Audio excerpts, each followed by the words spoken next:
Diwali की ओइना lucky draw मचा अमा खतंग तौसे को lucky draw से अखोई की gift away की type ता ओइना ओइरनी को अदो अहम lucky person अहुम की ओइना आइना मोजोनाइट diamond अहुम खतंग gift तौजगे मैं हम दको अदो दुना हाइडी अखोई की अथोई भी tarot healing की page से follow तौबिरो अदुगा सिगी वीडियो से दा हाइडी कमेंट तौबिरो मो सिगी वीडियो से शेयर तौरो को अदुगा इंस्टाग्राम पेज follow तौबिरो अदुगा से 3 अमा लेरे अदुगा consolation prizes तारा अमगा थामे को consolation prizes तारा से ब्रेसलेट लौबिरो शो आइना ट्रा अखोइना selenite plate नत्रगा selenite plate का कैनोगा अखोई pyrite मचा अमगा समाइना सिसे को selenite plate अमगा pyrite छिना 10 consolation prizes अमा लेरे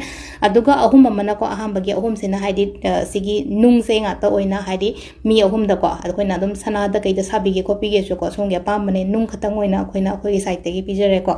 सिसिमा लेरे अखोइना हंदकी ओइना याउबिरो केनो से हाइतारेको दिवाली नोंग वालिंगे निनी वालिंगे अनाउंस तौजरागे को मयामगे ममिंग अदुना हौजितगी होना अदुम सिसु पार्टिसिपेट तौबिरगा याउबिरो हाइदि कमेंट जस्ट हाइदि इन नत्रगा येस आइना हाइबिरमको हाइदि आइसु याउरि हाइबदो खंगनबगे दमक्तको द लोइना म लोखटबा ngam आइसु आइ याउरक्ट्रे हाइबा याउदे हाइदि येंगजगे को अदुदा हाइतारे कमाइ तरगा हाइदि मयाम यामपनिना हाइदि लोइनमक्तदि पीबा ngam दबनिना को